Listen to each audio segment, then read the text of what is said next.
I'd like to welcome everybody to our second quarter market insights with our special guest, AssetMark, is a valued business partner here for us at Encore Financial Group. I'm going to hand it over now to Colette Beaumont to introduce our speaker for today. Thank you, Kyle. Good morning, everyone. I hope you're enjoying the beautiful Michigan summer weather.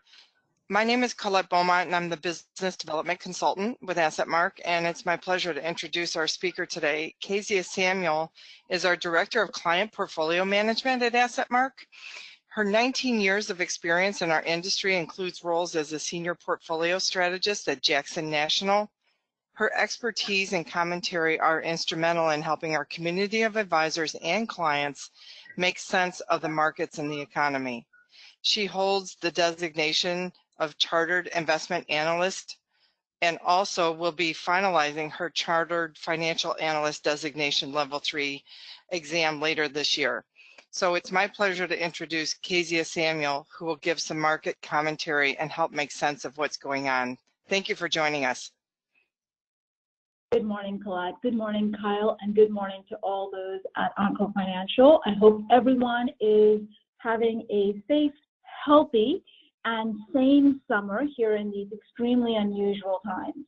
As Colette and Kyle alluded, I will be going through the events of the second quarter and also some key market and portfolio themes for investors to consider as we sit here at the end of quite a tremendous rally. But let's get started. In fact, what you're seeing on the screen are the events across the first quarter and the second quarter across the broad markets. And I think that looking at this picture should remind all of us of the opening tagline of the Charles Dickens novel, A Tale of Two Cities. It was the worst of times, it was the best of times. That's how that novel opens up. If you look at first quarter of 2020, it certainly was the worst of times, where the equity markets took a tremendous fall. Just for those who want to go back and remember, the S&P 500 dropped 30% in less than a month to end the quarter at down 19.6%. International equities were not spared either.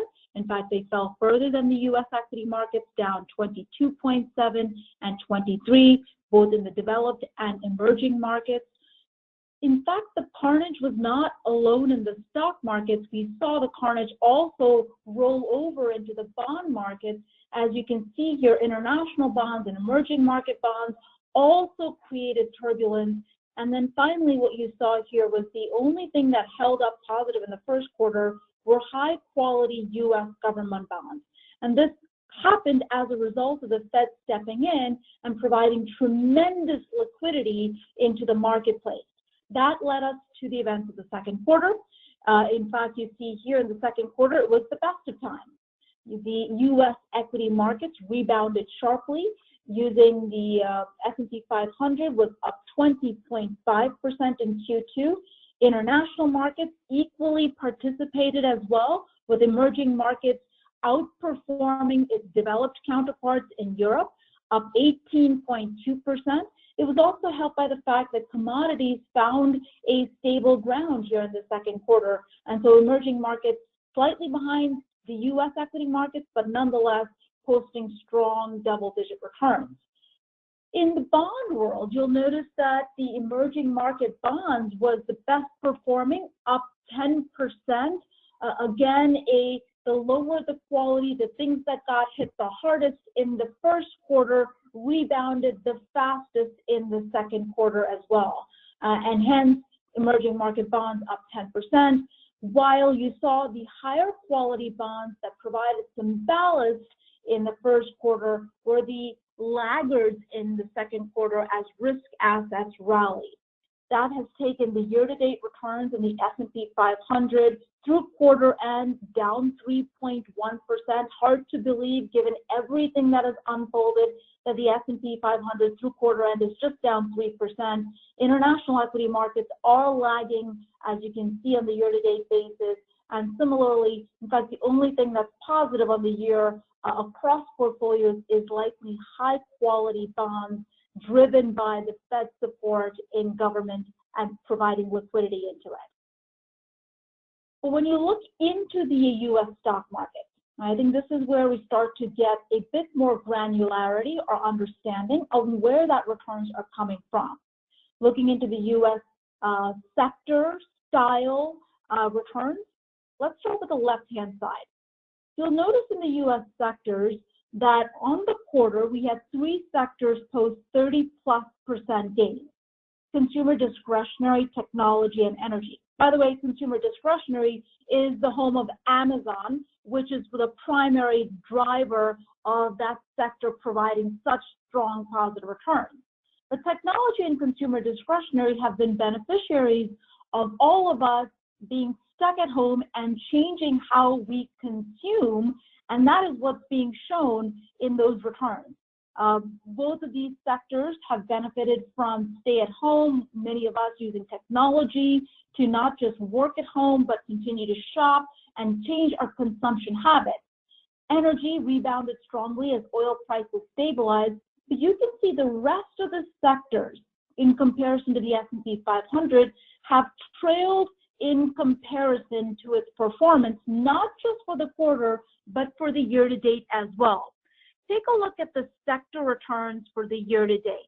Only 2 sectors have posted positive returns: consumer discretionary and technology, while all the other remaining sectors remain negative for the year. And in fact, this is a theme that will come across how we have seen the recent rally has come through in a narrow group of sectors as well as names.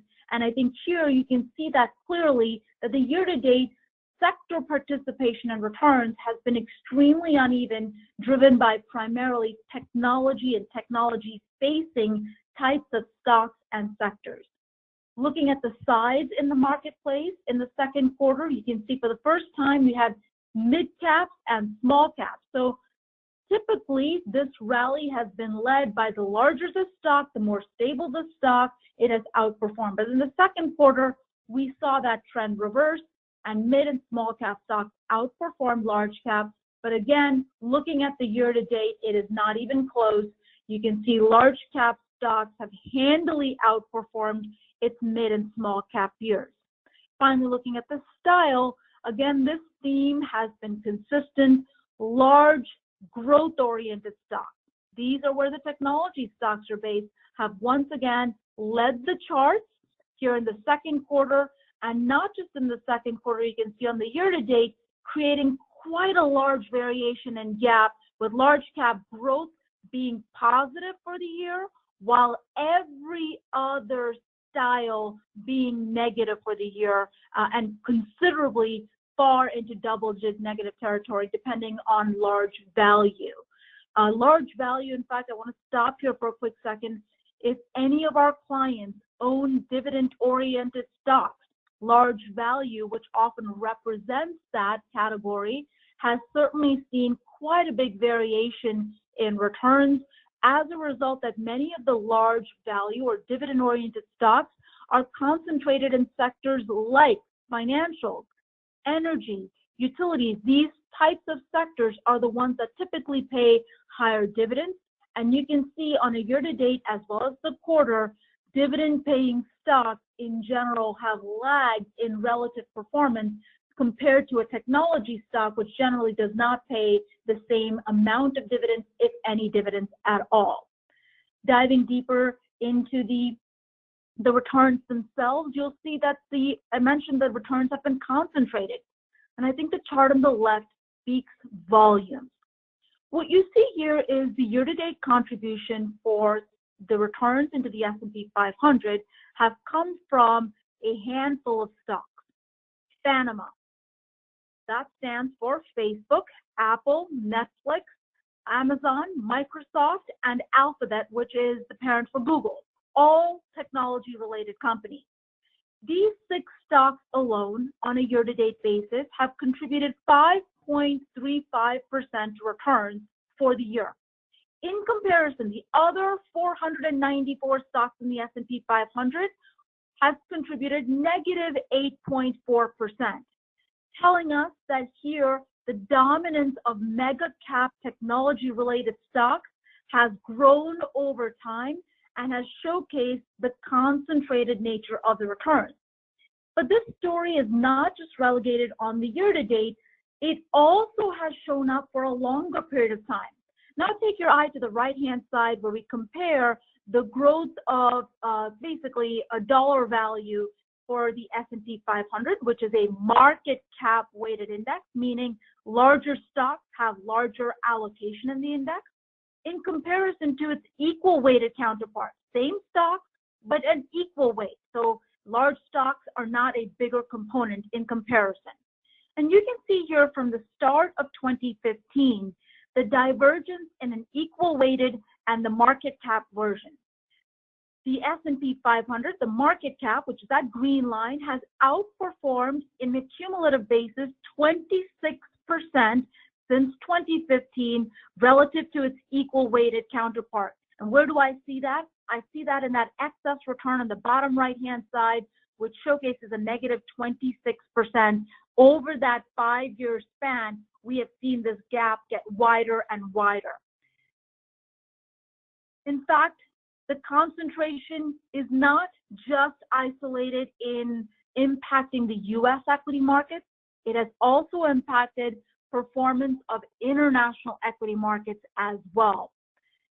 When you think of, since the start of the market rally from the great financial crisis, it's not shown on this chart here, but just as a reference point, since 2009, which is where the markets bottomed from the great financial crisis, the U.S. equity markets have generated a cumulative return of 400%. In comparison, the international equity markets have generated less than half of that at 143%. We know that's the backdrop story. We know that U.S. equity markets have handily outperformed, but what you perhaps don't see is what is likely causing that. And so this chart here hopefully highlights where that divergence in returns have been coming from. When you take the 6 largest stocks, that's Panama stocks that I talked about earlier, when you take them out of the S&P 500, you will notice that the gray line, which represents the S&P 500 ex Panama, relative to the international equity performance, which is that orange line, now start to become closer. It is no longer a divergence of double returns, as I highlighted earlier in my commentary, but rather closely follows each other. One of the reasons is that international equity markets generally have a lower allocation to technology in comparison to the U.S. The S&P 500, nearly 27% of the index is composed of technology-oriented sectors. In comparison, international equities have around 11% allocated in technology-oriented sectors. So this concentration in returns has not only diverged the market returns in the U.S., but has also impacted how international returns have compared to U.S. equity markets over the last 5 years. That takes us to, well, what are some themes as investors that we could focus on going forward? We're going to look at 3 key market themes, which is, the first one is, how does this recession compare to other recessions? And what would that economic recovery look like going forward? And what do market recoveries generally look like? Has history taught us any lessons, so to speak? We'll then look to see what the portfolio impact is for investors as we go through this, and as anxiety remains high, what are the portfolio implications of having a narrow or short-term focus in comparison to a longer-term focus? Let's dive into each of these respectively, starting with the, well, how does this recession compare relative to other recessions? So here's how to follow this bubble chart. Take your eye all the way to the right-hand side where you can see the gray bubble is the current recession, expecting a contraction of nearly 13%, 12.8 to be very precise, in comparison to other recessions throughout history. So I wanted to make a few observations. Before we do that, though, what's the definition of a recession? A recession technically is defined as 2 consecutive quarters where the U.S. economy contracts. By contract, I mean posts a negative GDP 2 quarters, so 6 straight months of negative growth. or in other words, a significant decline in economic growth. And you can see here the 2020 recession is likely to be one of the largest in comparison to other recessions post-World War II, but is also likely to be one of the shortest in history. And one of the things that is driving this is likely to be the fact that the U.S. economy contracted this sharply as a result of us being forced to shut down to sort of have abate a health crisis. But unlike other crises, which tends to be much more structural in nature, the ability for the economy to resuscitate itself as we reopen parts of the economy does remain the fact that the U.S. economy has shrunken, but can also come back just as fast. So one of the biggest, but also shortest in comparison to historical recessions that we have seen here. In fact, the National Bureau of Economic Research, which is the keeper of all economic recessions, I'm not sure who signs up for this job, but nonetheless, they're the ones that declare if we're in a recession, went ahead and officially stated that the U.S. economy started a recession back in February of 2020, but the expectation is for the U.S. economy to begin some form of recovery in the second half of 2020, and hence being one of the shortest in comparison to history.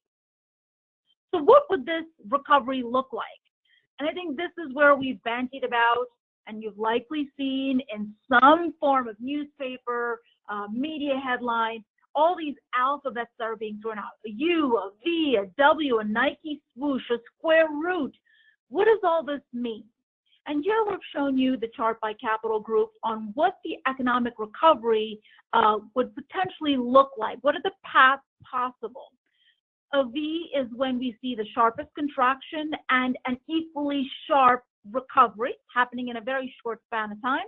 A U is when the economy falls, drags on the bottom a little bit before it starts to recover. And a W is what we call the classic head fake, which is it falls, it recovers, and then it falls again.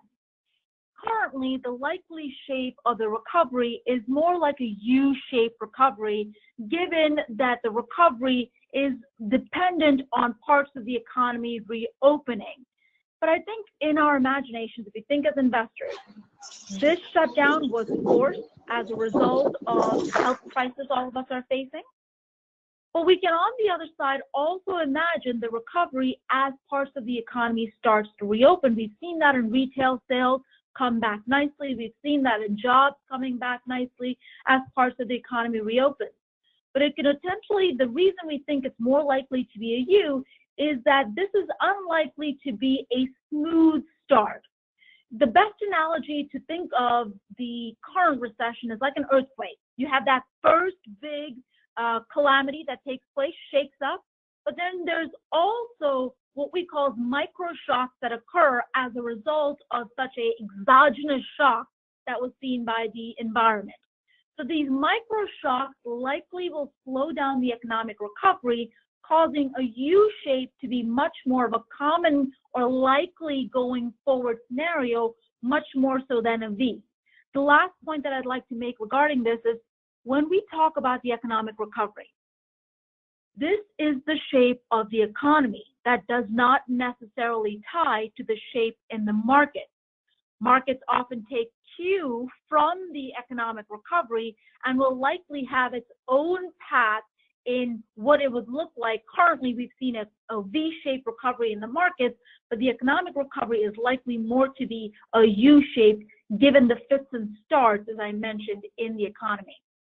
But when we look at the recovery itself, now we think that the economic recovery is likely. The shape and the path, it remains uncertain. But more evenly, the recovery itself will be fairly uneven. And here's an interesting chart to showcase the uneven nature of the recovery. You can see here things that have the ability to reopen and resume business can, in some instances, recover. And so two things I want to point out here. Take a look at the mortgage applications, that blue line that sits above the zero. And here, as a result of low interest rates, We've seen mortgages and refinances take a boom in the marketplace and have recovered into the positive territory on a year-on-year basis. We've also seen houses being showcased, via Zoom or online, and mortgage applications have already shifted to online. So as a result of the area and how we access the recovery in this space, mortgages, as an example, being able to conduct online more so than in person, has shown the ability to survive, and not just survive, thrive, and turn into the positive as well. But we've also seen, changes in behavior in terms of consumption. Take a look at the driving usage in comparison to TSA travel. Basically, that tells you, are people flying or driving? In fact, in my neighborhood, I've seen a lot more RVs parked around here than folks headed to the airport. You can see TSA travel has certainly declined considerably and remains one of the worst impacted areas, versus driving for travel and leisure has increased year-over-year basis, and also pushing that brown line above the zero chart, so to speak. What this tells us is that the economic recovery will be highly uneven. And here's an area where, if you think of an analogy, the reopening of the economy is not going to be like a light switch. It's not a matter of all on or all off. Rather, think of it like a dimmer. There's going to be areas of brightnesses that varies in sectors, as you can see here. Businesses that can conduct itself by doing remote business, the way we're all communicating today, in comparison to businesses that require close contact, are likely to be slower in its recovery. In fact, I just read a little nugget here that even put me back into a bit of a shock state. 6 of the biggest airlines in the United States, as of last Friday's close, its market value, so 6 of the biggest U.S. air companies, so think United, think American Airlines, its market value is $70 billion less than the company Zoom, which has certainly taken off as all of us have shifted to much more of an electronic mode of communication. It just gives you a sense that perhaps in March of this year, many investors likely didn't even know what this company Zoom was, but as an example, certainly not a recommendation here by any means, but giving you a sense for how consumption and recovery has impacted varied parts of the market extremely differently as we change our habits here in the near term. That takes us to, well, what do economic recoveries look like? And I think this needs to be at the forefront of all of us as we think of investing and why we invest. Equity recoveries have often been longer and stronger in comparison to the average bear market. Now, each bear market is unique and is equally painful each and every one of time, but we have seen that since 1950, the average bear market lasts 14 months, generating a cumulative loss of 33%. In comparison, the average bull market lasts 72 months. That is 5 times longer and generates a cumulative total return of 279%. This is a classic reminder for all of us that time in the market matters far more than trying to time the market and evaluate when that likely next downturn is going to be. And this is a reminder of taking a bigger viewpoint in markets, especially when these times remain extremely uncertain. And then finally, as we think about the portfolio and its impact for the longer term, here we see that often we talk about diversification, and it absolutely is going to be the heart of how we address crises like this and other crises in the future. But diversification alone does not change the fact that short-term volatility will likely be a part of the portfolio. And what do I mean by that? If you take a look at a diversified portfolio, 60% stocks, 40% in bonds, that blue line represents its monthly return. That is all of us opening our monthly statements and taking a look at it and making decisions based on that. And if you did that, you can see the timing of your decisions can have a varied impact. That is, diversification does not address short-term volatility. That is the big impact. Opening month-end statements and making decisions solely based on that can have grave impact on your long-term goals. Instead, take that same 60-40 portfolio and put a longer lens on it, and you can see that in the orange line that we've charted here. It appears far smoother. So when I take the lens out from a short-term perspective into a longer-term perspective, diversification does add value and smooths out that client's returns. In other words, what's most important is ensuring that clients' goals are mentioned and evaluated according to its longer-term perspective, which makes a fundamental difference in comparison to the shorter-term comparison as seen in the blue line. And with that, that marks the end of today's prepared remarks. Kyle, I want to see if there's any questions to follow or any clarity that I need to share. All right, if any of our viewers have any questions, please feel free to type those in the chat box to the right on your screen, and we can relay that to Kezia.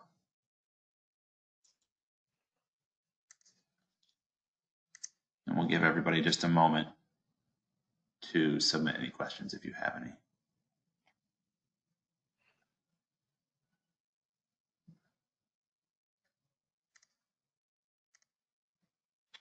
All right, well, I don't see any questions right offhand. I want to thank Kezia. Thank you very much for being on the call today. Kyle?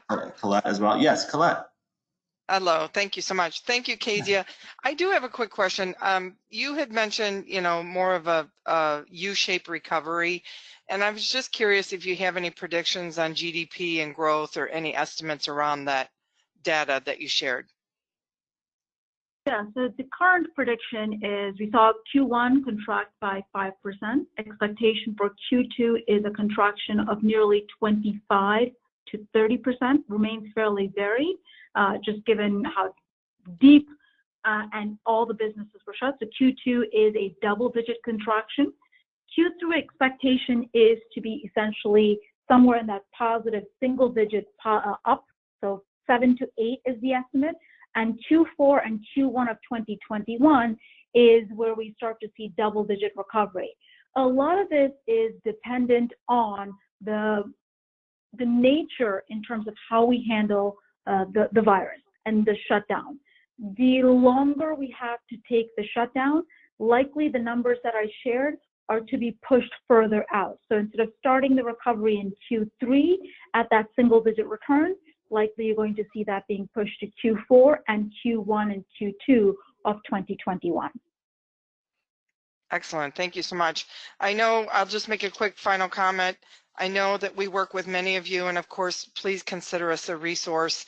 Obviously, we're at the mid-year point or just over that mid-year point here in 2020, and a lot of people are revisiting their business plans and their goals and objectives, and we can certainly help you with those, as our team has Eric Schreiner, our regional consultant, many of you have met, as well as myself, Mark Pickett, and Pat Ward. So we are here as a resource to help, and we want to thank Kyle for organizing this, and thank you all for joining us today. We'll look forward to speaking with you all soon.